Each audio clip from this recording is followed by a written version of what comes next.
Hi friends, welcome to my channel. நீங்கள் இப்போ தான் நம்மளோட சேனலை ஃபஸ்ட் டைம் பார்க்குறீங்க அப்படின்னா சப்ஸ்கிரைப் பண்ணிவிட்டு பாருங்கள். இப்போ லாங் ஸ்லீவில் எப்படி பஃப் வைக்கிறேங்கிறது தான் பார்க்க போகிறோம். ஈஸியான மெத்தடில் சொல்லித்தரேன். வீடியோ ஸ்கிப் பண்ணாமல் ஃபுல்லாக பாருங்கள், அப்போ தான் உங்களுக்கு தெளிவாக புரியும். லைனிங் ஃபேப்ரிக் எடுத்து நம்ம எப்படி கைக்கு ஃபோல்ட் பண்ணிப்போமோ அதே மாதிரி 4ஆக ஃபோல்ட் பண்ணி வச்சுக்கோங்க. ஃபோல்ட் பண்ணி வச்சுட்டு 1/2 இன்ச் வரையும் மார்க் பண்ணிக்கோங்க. கீழே மடிச்சடிக்கிறதுக்காக மார்க் பண்ணிவிட்டு ஸ்கேல் வச்சு கோடு போட்டு எடுத்துக்கோங்க.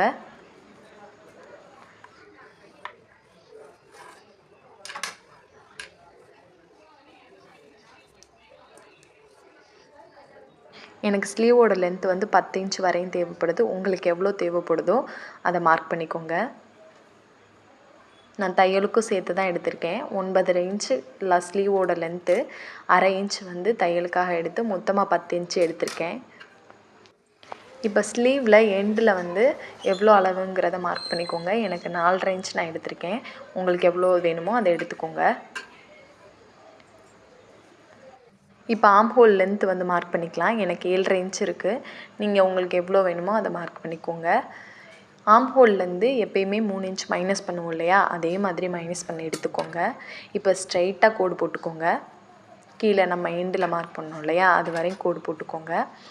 நம்ம அந்த வளைவு எடுக்கிறதுக்காக மேலே பாட்டமில் 1.5 இன்ச் வரையும் வச்சு தான் நம்ம வளைவு எடுக்கணும். எப்பயுமே 1.5 இன்ச்லேருந்து 3 இன்ச் மார்க் பண்ணோம் இல்லையா, அது வரையும் லாங் ஸ்கேல் வச்சு கோடு போட்டுக்கோங்க.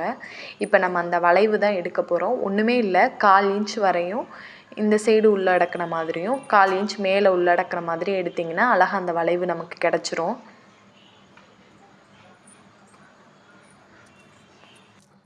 எனக்கு மேலே பஃப் வைக்கிறதுக்காக இப்போ நான் 5 இன்ச்சு எடுத்திருக்கேன்.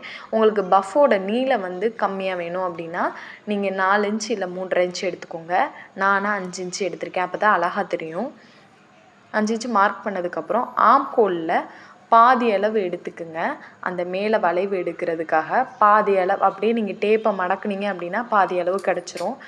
அதுலேருந்து தான் நம்ம இப்போ அந்த மேலே வளைவு எடுக்க போகிறோம். இப்போ அழகாக அப்படியே வளைச்சி விட்டு எடுத்துக்கோங்க.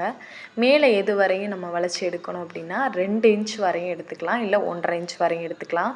நான் 2 இன்ச் வரையும் எடுத்திருக்கேன்.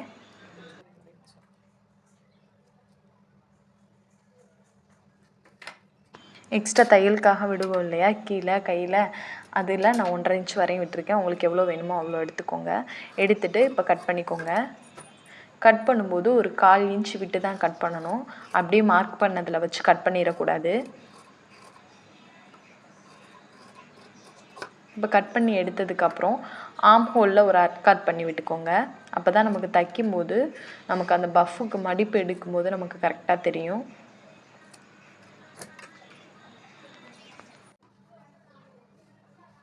இப்போ ஸ்லீவை 2ஆக பிரித்து போட்டுக்கோங்க.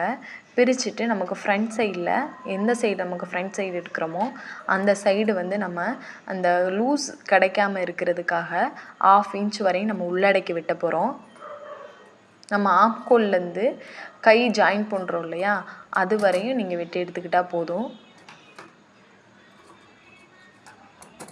1/2 இன்ச்சு எந்த சைடு வெட்டியிருக்கோமோ அந்த சைடு மட்டும் மார்க் பண்ணிக்கோங்க. அப்போ தான் நமக்கு தைக்கும் போது தெரியும்.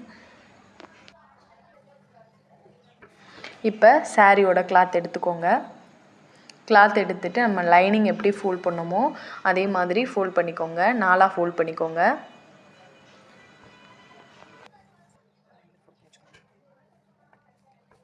இப்போ லைனிங் கிளாத் வச்சு நம்ம அப்படியே கட் பண்ணி எடுத்துக்க போகிறோம்.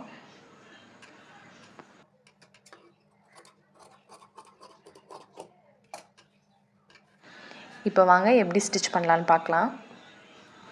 இப்போ சாரீ கிளாத் மேலே லைனிங் கிளாத் வச்சு நம்ம சுற்றி தையல் போட்டு எடுத்துக்க போகிறோம்.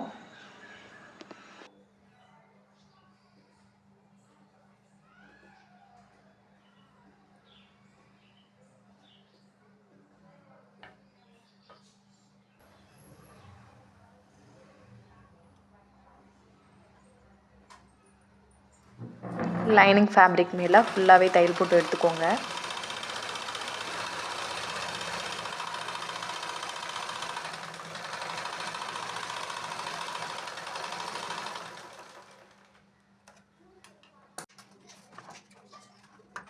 இப்போ தையல் போட்டு எடுத்தாச்சு. எக்ஸ்ட்ரா துணியை வந்து கட் பண்ணி விட்டுருங்க.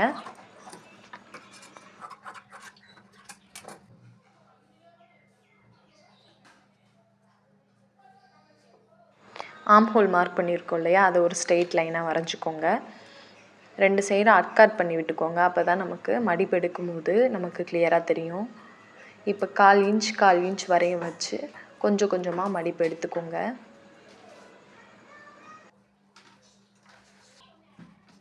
சென்டர் பாயிண்டில் ஒரு அர்க்காட் பண்ணிக்கோங்க. நான் பண்ண மறந்துட்டேன், நீங்கள் பண்ணிக்கோங்க.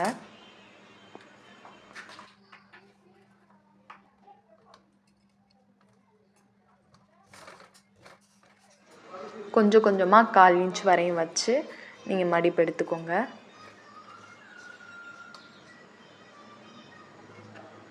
ப்ளீட்ஸ் எடுக்கும்போது கொஞ்சம் இழுத்து விட்டு எடுங்க. ஏன்னா ரொம்ப உள்ளே தள்ளி வந்து நம்ம தையல் போட்டுறக்கூடாது.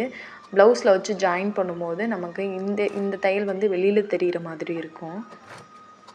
நம்ம சென்டர் பாயிண்ட் மார்க் பண்ணியிருக்கோம் இல்லையா, அதை ஒட்டி ப்ளீட்ஸ் எடுத்துடக்கூடாது. ஒரு இன்ச்சாவது சென்டர் பாயிண்ட்டுக்கும் ப்ளீட்ஸுக்கும் கேப் இருக்கணும். அதே மாதிரி அந்த சைடும் நீங்கள் ப்ளீட்ஸ் எடுத்துக்கோங்க.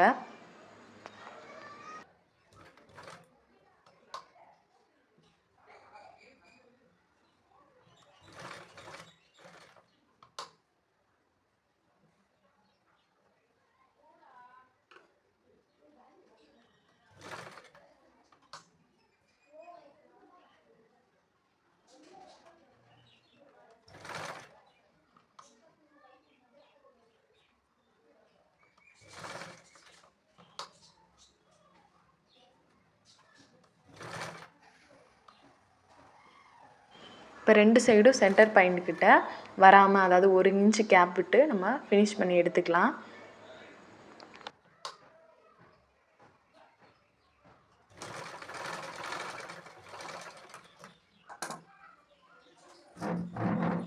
இப்போ தச்சு எடுத்தாச்சு. அப்படியே திருப்பி விட்டுக்கோங்க. இப்போ பார்த்தீங்கன்னா தெரியும் நமக்கு ப்ளீட்ஸ் எவ்வளோ அழகாக வந்திருக்குன்னு. எக்ஸ்ட்ரா கிளாத்தெல்லாம் நல்லா கட் பண்ணி விட்டுருங்க. இப்போ பார்த்தீங்கன்னா தெரியும் ஹேண்ட் வந்து எவ்வளோ ஒரு நீட் ஃபினிஷிங்காக இருக்குன்னு. பஃப்பும் அதே மாதிரி சூப்பராக நமக்கு வந்திருக்கு. இப்போ சாரியில் வச்சு அப்படியே ஸ்டிச் பண்ணிக்கோங்க. ஃபைனலி ஸ்டிச் பண்ணி எடுத்துகிட்டு வந்தாச்சு. நான் வியர் பண்ணியிருக்கதை பாருங்கள் எவ்வளோ ஒரு நீட் ஃபினிஷிங்காக இருக்குன்னு. உங்களுக்கும் லாங் பஃப் ஸ்லீவ் வந்து ஸ்டிச் பண்ணணும் அப்படின்னா இந்த டிப்ஸை நீங்கள் யூஸ் பண்ணி பாருங்கள். இந்த வீடியோ உங்களுக்கு பிடிச்சிருந்தா லைக் பண்ணுங்கள், ஷேர் பண்ணுங்கள், சப்ஸ்கிரைப் பண்ணுங்கள். டடா பாய்.